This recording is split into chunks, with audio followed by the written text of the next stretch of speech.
The next item of business is First Minister's questions, and I call Douglas Ross. Thank you, Presiding Officer. Could I begin by echoing the comments that we heard in this chamber earlier this week following the sad and untimely passing of our friend and Scottish Conservative colleague, David Hill. David died playing the sport he loved for the Parliament team that he helped to set up. And I know, having spoken to his parents, Roger and Sharon, in the last couple of days, they are understandably, utterly devastated and heartbroken, but they are so appreciative of the support they've received from parties across this chamber. And also thank you to you, Presiding Officer, and the Scottish Parliament team, who have not only helped David's family, but also his friends and colleagues that were with him when this tragic accident occurred. So thank you.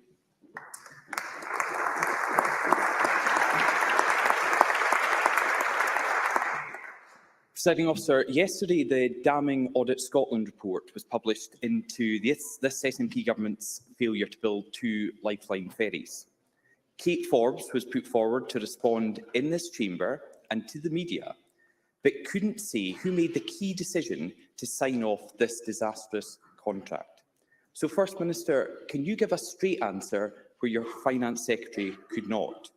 Which minister gave the green light for these ferry contracts against expert advice? First Minister. Firstly, Presiding Officer, can I also take the opportunity to express my shock and distress at the untimely and tragic passing of David Hill. I think it is a mark of the man that David was, that he had such good friends right across the political spectrum in this Parliament. Obviously, when he died, he was doing what he loved most. I hope in time that will be some comfort to his loved ones. I had contact personally with David's dad on Sunday and obviously offered all possible help that the Scottish Government can provide. But my thoughts are with Roger, with Sharon and with David's wider family and friends, and of course all of his colleagues on the Conservative benches.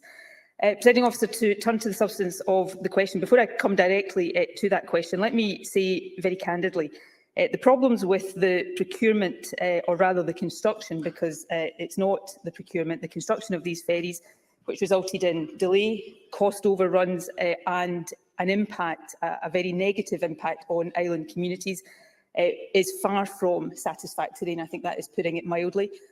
The report that was published by Audit Scotland yesterday is entirely fair and justified. There are a number of complexities, but these are public contracts, and therefore, of course, the buck stops with the Scottish Government. Pre-2019, these were issues around the quality of work and progress of work when the yard was in private ownership. Of course, since the nationalisation of the yard at the end of 2019, further problems have been identified, the cabling problem being the most significant. And of course, there was additional delay because of COVID. But we remain focused on the delivery of the ferries. And of course, the actions that the Scottish Government have taken have helped to secure jobs, the last remaining commercial shipbuilder on the Clyde, and I think that is important. Turning to the specific question briefly, Presiding Officer, who was Transport Minister at the time in question is of course a matter of public record. That was Derek Mackay. But of course, this is a government, and this may be alien to the Conservatives, I understand, but this is a government that operates by collective responsibility. And ultimately, as with any decisions, whether I am personally involved in them or not, responsibility stops with me. And in terms of the documents around that particular decision, many of these documents have been in the public domain for some time. They clearly narrate the issues with the lack of a full refund guarantee, but they also clearly narrate the mitigations that were put in place to reduce that risk. Now, these are documents that are in the public domain and available for anybody to review. Douglas Ross. The Finance Secretary couldn't tell this Parliament or the media asking yesterday who was to blame, but 24 hours later, the SNP's spin machine has spun into action, and it's the fault of the disgraced ex-Finance Minister. So let me get this absolutely straight. The First Minister is claiming she had no involvement. The Audit Scotland report confirms that SNP ministers were aware of the huge risk with this project, but carried on regardless.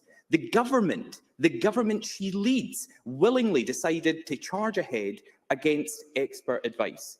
The First Minister is now trying to blame Derek Mackay, and it all just seems very convenient that the person getting the blame is no longer here. It was the First Minister's government, her cabinet, her decision. So let me ask again. So let me ask again. While she is saying the Transport Minister took the decision, what input to that decision did the First Minister have through the government she leads? First Minister. I'm genuinely not sure if Douglas Ross listened to a single word that I said. It was him who asked who the individual minister was. I did not volunteer that information. It is a matter of public record who the Transport Minister was at the time of that decision. It is a matter of public record that that was Derek Mackay. But here's the bit, of course, that I know doesn't suit the script that Douglas Ross prepared before he came into the chamber, but here's what I went on to say, and I'm going to repeat it again just to be absolutely clear. This is a government that operates by collective responsibility, and I am responsible ultimately for all decisions that the government takes. The buck stops with me. I have never tried to shy away from that on any issue. I know that's not how things are done in the Conservative government at Westminster, but that is how things are done here. So perhaps Douglas Ross might want to reflect before his next question on what I'm actually saying here. I am ultimately responsible for all decisions of the Scottish Government. That's why, of course, I am standing here asking the questions. But on the substance of this issue, and as I said, the documents are available in the public domain, and the issues around, in particular, because this was a concern that CMAL had expressed about the lack of a full refund guarantee. Those concerns are set out in these documents, but so too are the actions that were taken to mitigate these risks. And of course, government then comes to a decision on the balance of risk. And of course, the documents express the view that the current deal that has been negotiated with FML is the best deal that can be achieved given the financial restrictions the Yard is operating under. So there were 3 key changes made, and actually this is all set out in the Audit Scotland report: an increase in the final payment so that more money was being withheld, that CMAL would take ownership of all equipment, machinery, materials as they arrived at the shipyard, and FML would require all major suppliers to offer a full refund guarantee. These are the changes that reduced the risk and, of course, underpinned the decision that the government arrived at. But I come back to the central point here. I am not defending the cost overruns, the delay around the construction of these ferries. It is completely unacceptable. But at all points, the motivation of this government has been to save jobs, save the shipyard, and make sure that these ferries, albeit late, and that is a matter of deep regret, can be delivered. And that's what we continue to focus on. Douglas Ross.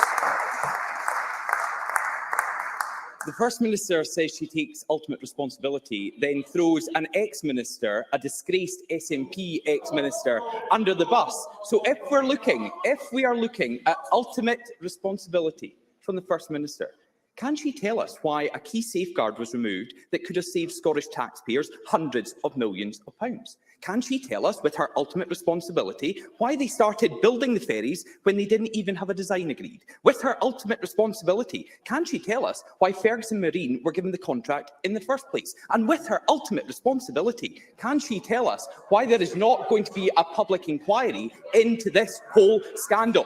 Because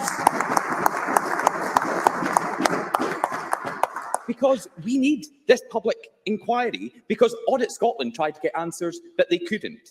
They said, and I quote, "There is no documented evidence to confirm why Scottish Government ministers were willing to accept the risk of awarding a contract to Ferguson Marine despite CMAL's concerns. We consider that there should have been a proper record of this important decision." First Minister, this is one of the most reckless decisions ever taken by a Scottish Government so far, costing £250 million of taxpayers' money. First Minister, why can't the body in Scotland charged with scrutinising public spending get a shred of evidence to justify your government's decision? First Minister. Who had read Audit Scotland's report could reach that particular conclusion, but I'll come back to that. But can I say this first of all? If Douglas Ross thinks it is unimportant who the individual minister was, and that, as I agree with, the buck stops with me, why was his first question asking me who the individual minister was? Clearly, he must have thought that was important. I was not intending to come here and do anything other than accept full responsibility. Coming on to the questions, and let me answer them one by one. So on the decision to proceed and the lack of the full builder's refund guarantee, that's what I've already run through.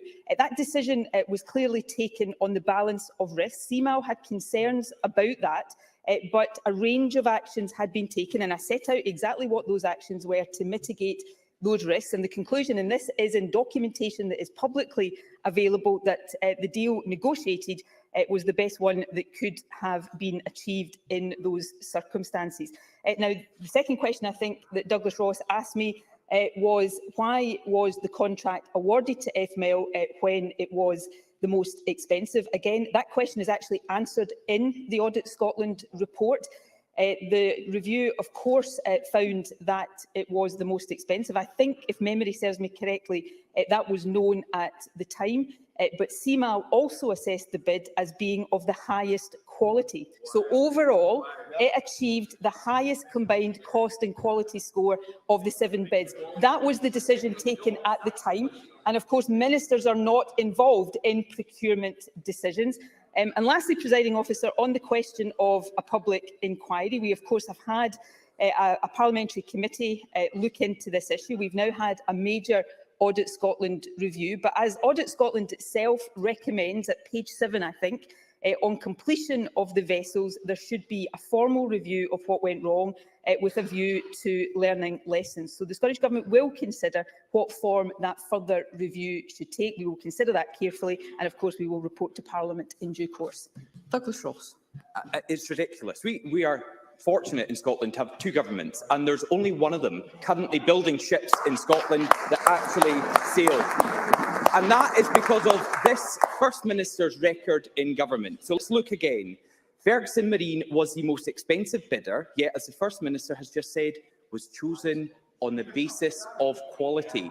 Chosen on the basis of quality when ferries are 2.5 times over budget.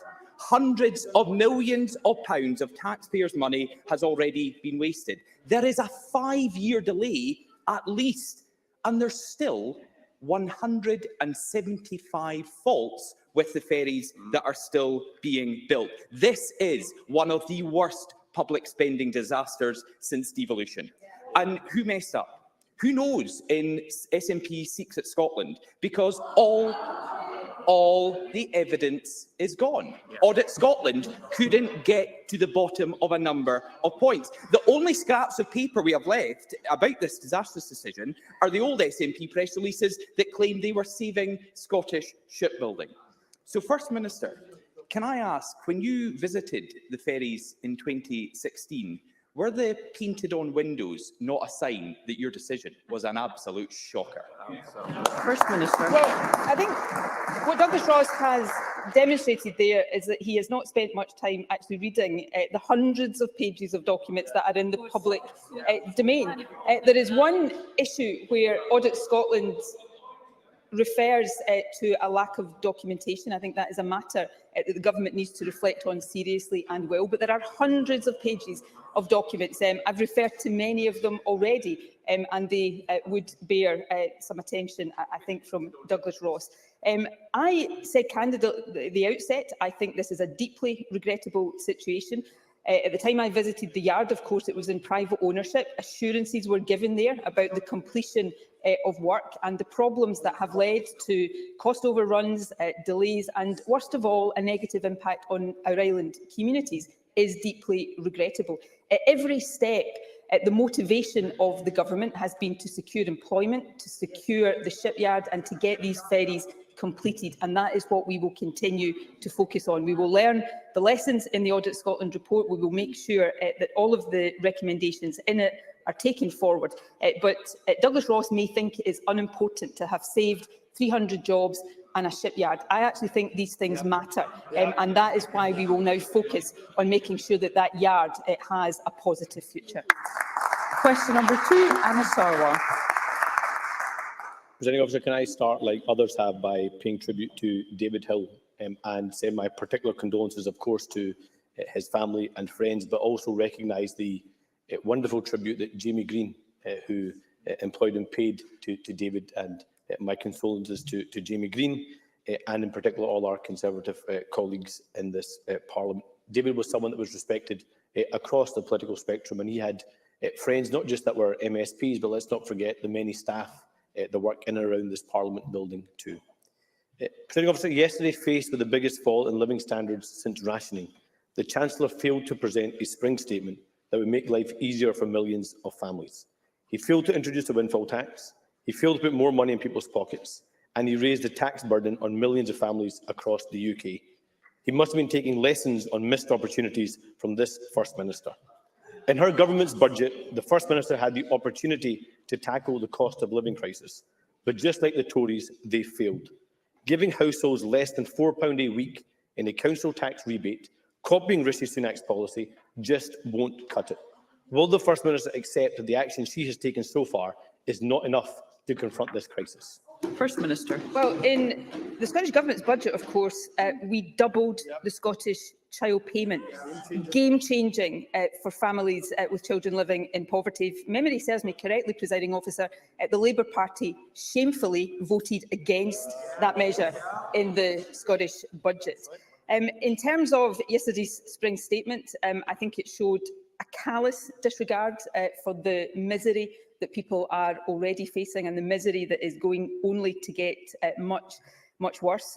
Household incomes are about to suffer their biggest fall in more than 60 years. The Resolution Foundation has estimated that an additional 1.3 million people across the UK, including 500,000 children, will be pushed into poverty. There was nothing to help the poor and those on the lowest incomes, and I think it was shameful. I think the most shameful thing about the Chancellor's announcements yesterday is that he squirreled away money for pre-election bribes, money that could be spent right now to help those in desperate circumstances. His actions yesterday in that regard were disgusting.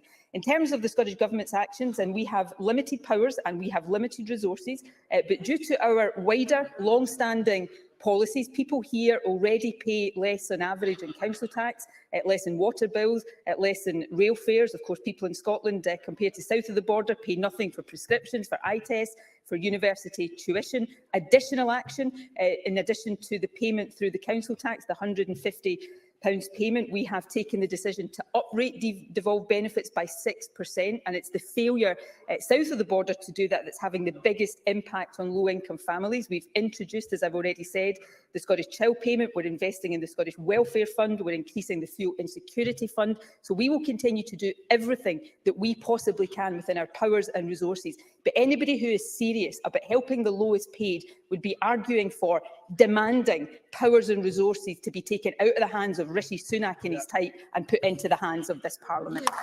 Anna Sarwar.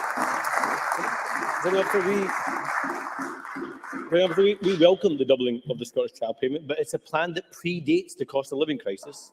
Over 270,000 children aren't going to benefit, and poverty campaigners say it needs to go further. And the First Minister wants to obsess about power she doesn't have.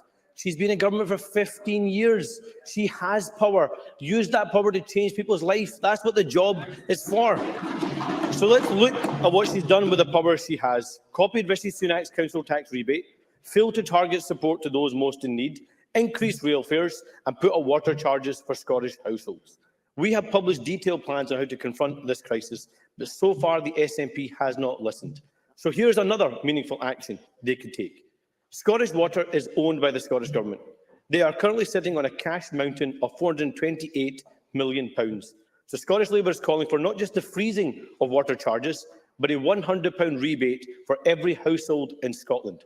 Does the First Minister believe that this money is better off in Scottish Water's bank account or in struggling families' accounts? First Minister. Consider everything that we can reasonably do to help. But Anna Sarwar said that the Scottish Child Payment doubling, of course, predated the cost of living crisis. That is, of course, one of the reasons why this afternoon, this very day in this Parliament, Shona Robertson will deliver a statement accompanying our updated Tackling Child Poverty delivery plan, setting out the further actions that this government is going to take to lift children out of poverty, rather than doing as the UK government is doing, pushing more children into poverty. I'm surprised that Anna Sarwar didn't seem to know that. Yes, my party's been in government for some time. That's why in Scotland people don't pay for prescriptions, they don't pay for eye tests, they don't pay to go to university. It's why we've got lower council tax on average than in England and in Labour-run Wales. It's why more people pay no council tax at all, because we retained the council tax reduction scheme. And of course, we are using our powers. The doubling of the Scottish Child Payment is the principal example of that. So we will continue to look at what more we can do. Anna Sarwar is right to continue to press us to do more, but he'd have more credibility if he didn't also back the retention of these powers over welfare, over public spending, in the hands of Boris Johnson and Rishi Sunak. Until he changes that position, I don't know that many people across Scotland are going to take him seriously. Anna Sarwar. Presiding Officer, that is simply not good enough. People are struggling right now, and as per usual, the First Minister wants to make this a constitutional debate. I hate to break it to her. See, whether you voted yes or no, your bills are still going up, and you need help from this government. So the First Minister can take action to tackle the cost of living crisis. And let's look at the stories over the last week, the tragic stories from across the country. People stealing fuel canisters in the Highlands. Families turning down fresh vegetables from food banks because they can't afford to turn on the gas cooker. And people digging up their gardens to grow their own food because they can't afford to buy it. That's why Labour has set out the actions both governments should take. A windfall tax on oil and gas giants to reduce bills by £600, the £200 as a grant, not a loan, and here in Scotland, a £400 support payment to support struggling families, a £100 rebate on water bills, and a freeze on water charges and rail fares. That is real help, supporting families with over £1,000, a contrast to this government's flagship cost of living policy, which would give families less than £4 a week. When will the First Minister understand she has to do better than this? First Minister. Flagship policy is the Scottish Child Payment, which Anna Sarwar and his colleagues, of course, voted against when the budget came before this Parliament. We will continue to look at everything and anything we can do within the powers and resources that we have. Shona Robertson will set out further actions when she delivers her statement this afternoon. There is real misery. There is a wave of human misery being experienced right now. It's only going to get worse. On that, Anna Sarwar and I do not disagree, and we will continue to do everything we can. But I'm afraid there is a real issue at the heart of this. If you look at the Joseph Roundy Foundation analysis published this morning, those in the lowest income decile are going to see their household incomes cut by almost 6%. The main reason for that is the failure to uprate benefits by more than 3.1%. Where we have control of benefits here, we've uprated them by 6%. Now, the reason we can't do that for the main benefits, like universal credit, for example, is because we do not have the power. And I'm afraid, and it's the same reason why we cannot impose a windfall tax to help with energy costs. It's the same reason why energy costs may remain reserved, because when it came to a choice between yes and no, Anna Sarwar encouraged people to vote no, and because people voted no, these powers remain in the hands of Boris Johnson and Rishi Sunak. And until Anna Sarwar addresses that issue, then we are always going to be limited in this Parliament in terms of what we can do. When is he going to wake up and realise that? I move to supplementaries, and I call Marie McNair. Thank you, Presiding Officer. A constituent of mine is a victim of historic forced adoption, whose concerns about confidentiality of victims responding to the Scottish Government consultation. She explains that filling in the responses is quite difficult for victims, as it brings up a lot of emotion and it has a bigger impact on people filling it in. This could have a significant impact on the responses given and the effectiveness of the consultation. What assurances can the First Minister give my constituent and all victims of forced adoption that any information they give will be confidential and that they will not be identifiable from their responses? First Minister. This is a really important issue. I also recognise it's an extremely sensitive issue, so I want to thank everybody who has responded to the consultation so far, and I appreciate that it takes a lot of courage to share deeply distressing stories like this. We are offering a private space for people to come forward to share experiences in complete confidentiality. And I would like to reassure the member's constituent that participants can take part entirely anonymously and no data that could identify an individual will be retained. We also have a dedicated helpline in collaboration with Health in Mind to provide interim support to individuals who want to make a contribution. The closing date for responses is the 20th of April, and following this date, all responses will be analysed and considered along with any other available evidence. Murdo Fraser. Thank you, Presiding Officer. Over the past decade, no fewer than 4 women have died whilst patients on the Morden ward at Murray Royal Hospital in Perth while suffering acute mental health disorders. Today, the Courier newspaper reports that a 5th patient died on the ward in the same period, but their death and the circumstances have never been made public. First Minister, these patients were in hospital to keep them free from harm, but they and their families have been failed. Why is this happening, and what is being done to stop it? First Minister.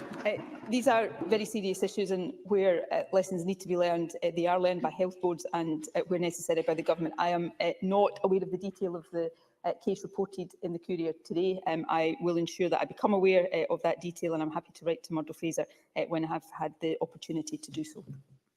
Jackie Bailey. Presiding Officer, Hourglass is a 24/7 helpline supporting older people and their families dealing with abuse and neglect. This is the first service of its kind that has just launched in Scotland as a result of a 46% rise in elder abuse calls during the pandemic. Elder abuse is an under-supported and underreported area, and given these shocking statistics, the Hourglass helpline will be a very welcome resource. Hourglass is funded by the Home Office to provide a service in England. Will the First Minister agree to meet Hourglass and consider providing support for this valuable service in Scotland? First Minister. Services like Hourglass are very important. Elder abuse is awful, and of course the pressures of the pandemic I think are understood by all of us. I'm certainly very happy to have the Health Secretary meet with or talk to Hourglass to see what the Scottish Government can do to support them. Bob Doris. Thank you, Presiding Officer. My constituents' family have thankfully safely made it to Glasgow from Kyiv, including a 68-year-old relative travelling on a Ukrainian passport. They have asked me whether their relative will qualify for the concessionary travel scheme, something that I hope the First Minister can confirm. But more widely, First Minister, what steps is the Scottish Government taking to assist those arriving in Scotland from Ukraine or indeed elsewhere to access all the services and entitlements they should have the right to receive at such a difficult time? First Minister. Well, I'm certainly very relieved and pleased to hear that Bob Doris's constituents' family have made it safely to Glasgow. I know they will receive a warm welcome here. I'd be happy to provide any detailed information on the support services that are available given their particular circumstances. Obviously, we have a proud history of welcoming displaced people and a wealth of experience from previous schemes. We are working with a range of partners to ensure that wraparound support is in place for all displaced people that are arriving here in Scotland.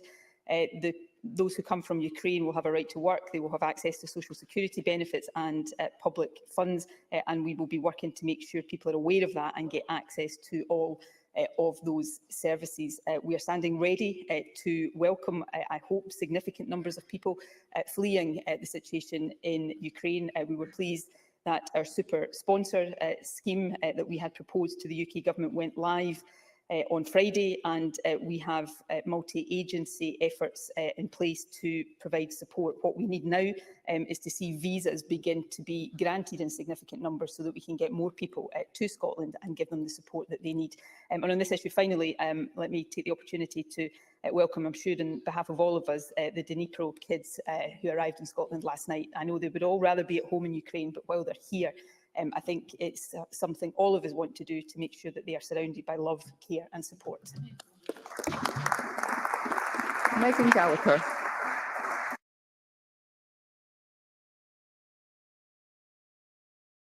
Can I just check, Ms Gallagher, is your card in? Just bear with us a second. There you go. Thank you. Thank you, Presiding Officer. And can I refer members to my register of interests, as I am a serving councillor in North Lanarkshire. On the 24th of February, the First Minister gave a commitment to explore Christine Graham's suggestion that local authorities should not investigate their own complaints in cases relating to child protection. Therefore, does the First Minister agree that an independent national whistleblowing officer should be established for public bodies? And does she agree that those who cover up child protection issues should be reported to Police Scotland immediately?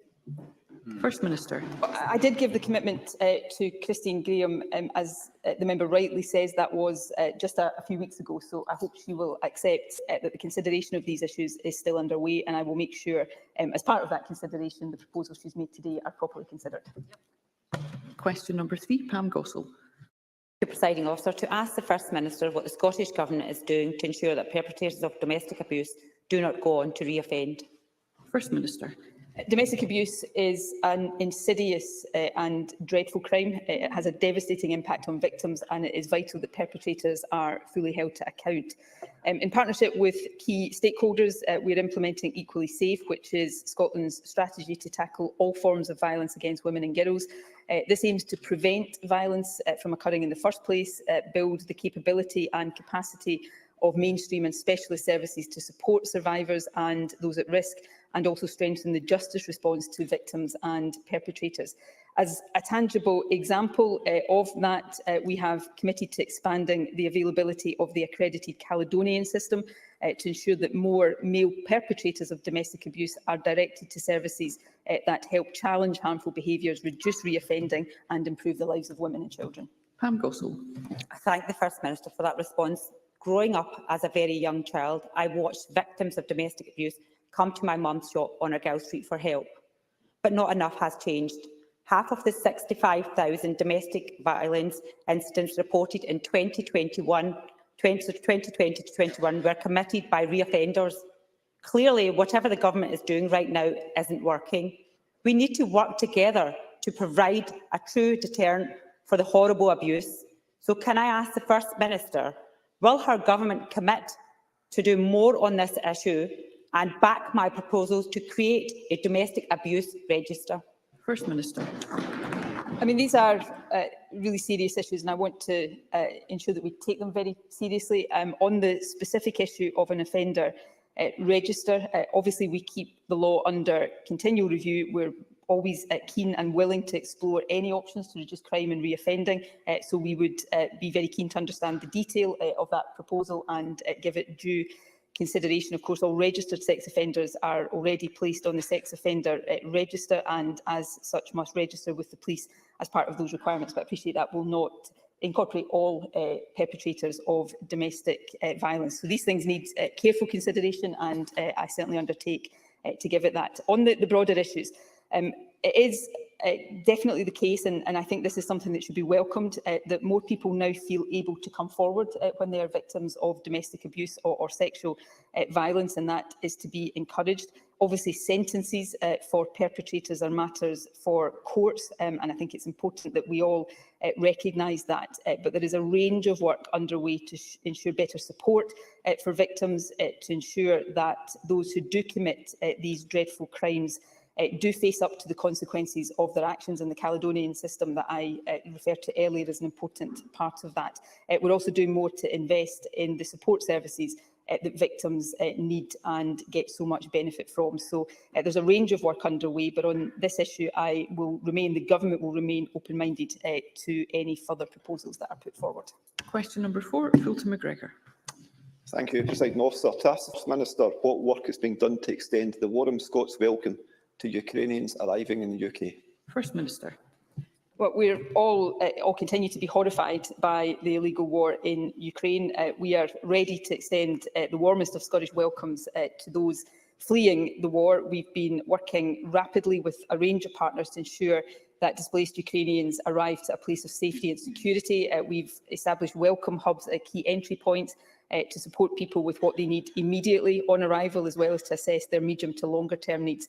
We're working with COSLA to provide accommodation, as well as exploring all viable public and private sector housing options, and of course offers from the public who have generously offered to open their own homes. Fulton McGregor. I thank the First Minister for that response and for the ongoing work of the Scottish Government in this area. And I would also like to take this opportunity briefly, Presiding Officer, to congratulate my good friend and colleague Neil Gray on his recent appointment as Minister for Ukrainian Refugees. I think that this is also a very fitting appointment because, of course, our two constituencies have a richly shared history making up the wider Monklands area, and we've both been deeply touched over recent weeks by the sheer magnitude of response of people in both Coatbridge and Christen and their drained shots to this crisis and their tremendous willingness to support those seeking refuge. Can I therefore ask the First Minister, after the stress and trauma of escaping an illegal war, how will the Scottish Government ensure that the welcome hubs that she mentioned support displaced people from Ukraine to find peace and safety here in Scotland? First Minister. The welcome hubs are a really important initial part of what we want to offer. So they will assess immediate needs, they will take a multi-agency approach, assess those needs, provide wraparound support, and that will include having trained staff on call to support people who are experiencing trauma. The welcome hubs will also be able to begin the assessment of longer-term needs, including, of course, accommodation requirements. We now have the super-sponsor route in place, which is in addition to the Homes for Ukraine route and, of course, the family route. We have the support ready to be provided here.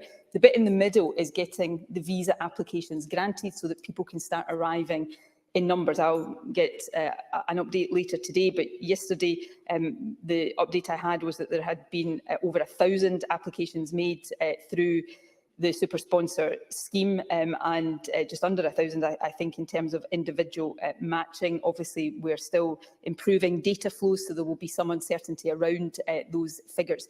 What we need to see, though, is a significant speeding up of the granting of visa applications in order, as I say, that we can see people come here and start to access the support that we have ready for them on that multi-agency basis. Question number 5, Faisal Chowdhury. Thank you, Presiding Officer. To ask the First Minister what action the Scottish Government is taking to ensure that people are able to register with NHS dental practice and receive NHS dental treatment in the wake of the COVID-19 pandemic.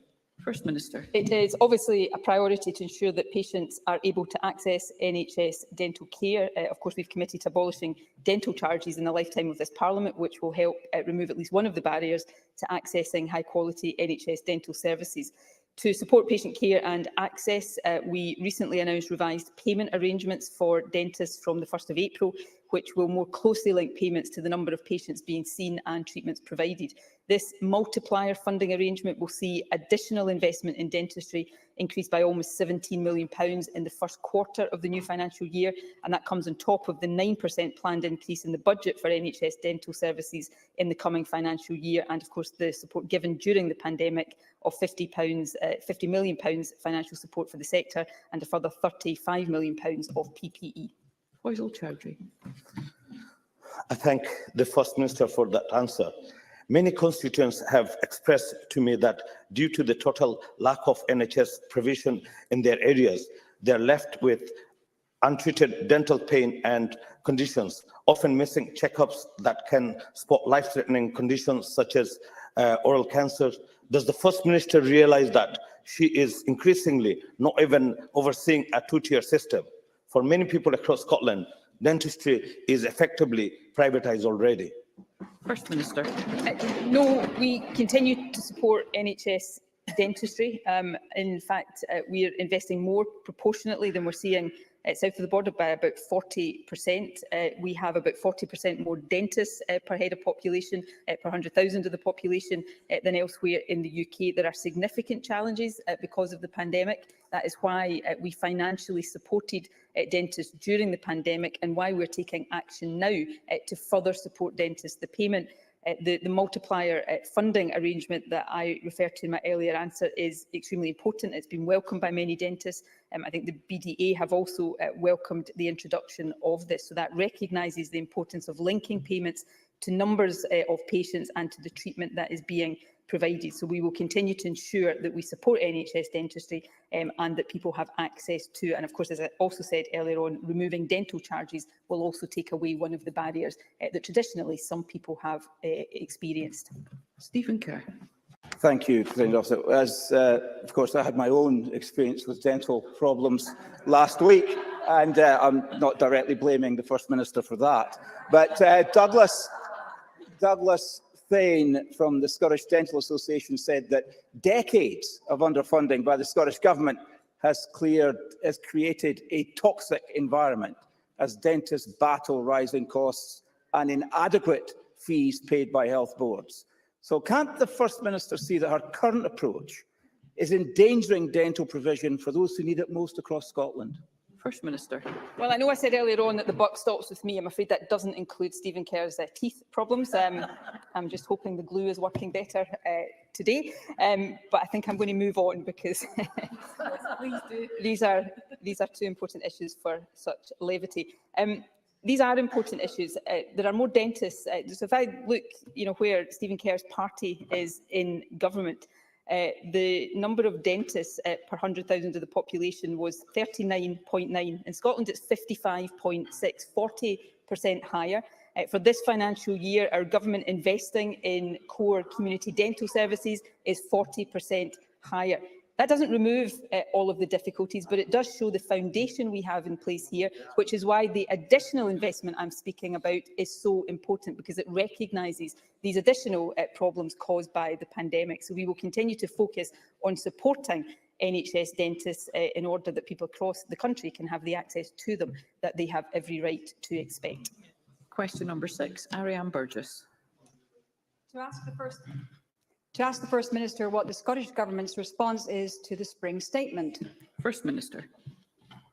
Well, yesterday's Spring Statement was a missed opportunity on the part of the Chancellor to give families and businesses the support they need now in the face of rising costs. It did show callous disregard for the poorest in our society. Despite the largest annual fall in living standards since the 1950s, as confirmed by the OBR, the Chancellor's decisions will mainly assist the better off and provide no real help to those on low incomes, with ever more households left facing poverty. In contrast, the Scottish Government, within our very limited powers and resources in this regard, is taking a range of targeted steps, including, of course, doubling the Scottish child payment, uprating our devolved social security benefits by 6% and extending our fuel insecurity fund. Ariane Burgess. Brexit and the volatile cost of oil and gas are playing a massive role in the cost of living crisis, and there was no recognition of this Tory legacy in the Chancellor's statement. What's worse, there was nothing in his statement to help those struggling the most with the rising costs. With the Office of Budget Responsibility warning about the biggest annual fall in living standards since their records began, what can the Scottish Government do to build on what we have already delivered to tackle the cost of living, like free bus travel for young people, free school meals for primary school children, and, as you've just said, doubling the Scottish child payment? First Minister. Well, I think it's absolutely right to point out the impact of the Chancellor's statement yesterday on the poorest in our society. The Joseph Rowntree Foundation has published analysis this morning that I would recommend every member of this Parliament looks at carefully. The richest decile will see their incomes fall by less than 2%. The poorest decile will see their incomes fall by almost 6%. And that is principally down to the failure to properly uprate benefits. And given that the Chancellor had access to more money, the decision not to do that is disgusting and completely indefensible. I've already set out today the actions that the Scottish Government is taking. We will continue to look at further actions we can take. And of course, as I said earlier on, Shona Robison will set out, when she delivers the Tackling Child Poverty Delivery Plan later today, some further actions that the Scottish Government will take. Christine Graham. Thank you very much, Presiding Officer. Further to the woefully inadequate spring budget from the Chancellor of the Exchequer in the face of fierce cost of living hike, does the First Minister agree that for those on fixed incomes, such as pensioners, many of whom became housebound in these COVID years, during which heating costs will be devastating, and with one of the worst UK state pensions, they've got the worst in Europe, and that Anna Sarwar, for example, has to wake up to the position that without the power over pensions and other benefits, mitigation has its limitations? First Minister. Well, Christine Graham is absolutely 100% right. We can't use powers that we don't hold in this Parliament. Where we do hold powers, we are using those powers. So taking action, game-changing action to lift children out of poverty. We don't have control over pensions, but it is the case that there are people we tend to talk about the invidious choices that in these circumstances people face between eating or heating their homes. There will be some people in the face of this cost of living crisis who cannot afford to do either. That is the reality. This government will do everything we can within the powers and resources we have, but as long as so many of these levers lie with a Conservative government at Westminster, we're going to see more of what we saw in the spring statement yesterday. Anybody who really cares about this would not just be arguing for, they'd be demanding these powers to be taken away from Rishi Sunak and Boris Johnson and put into the hands of this Parliament as quickly as possible. Mercedes Villalba. Millions of workers are facing a cost of living crisis that they didn't create. The People's Assembly have been organising mass demonstrations up and down the country to make it clear that workers can't pay and they won't pay for this crisis. And campaigners are calling for the introduction of a wealth tax on the richest 1%, which would raise £14 billion a year to help tackle the cost of living crisis and invest in public services. Does the First Minister back this call? First Minister. Yeah, I do think we should see those who can afford it contribute the most. But just like a windfall tax, a wealth tax is not something this government has the power to do. So if Labour want to see these things happen in Scotland, then they can't just talk about the ends they want to see. They have to actually equip this Parliament and this government with the means to do something about it. It's called making this Parliament independent. I'll take a general supplementary from Liam MacArthur. Thank you. The Scottish Government has informed Orkney Islands Council that the island's connectivity plan will exclude lifeline internal ferry services in both Orkney and Shetland. Can the First Minister please explain why her National Islands plan does not appear to include the needs of all Scotland's islands? First Minister. We have been discussing with the island authorities for some time the inter-island ferry services. We will continue to do that, and I'll ask the Transport Minister to engage with Liam MacArthur in more detail about what further steps we're able to take. Thank you. That concludes the First Minister's questions. There'll be a short pause before members' business.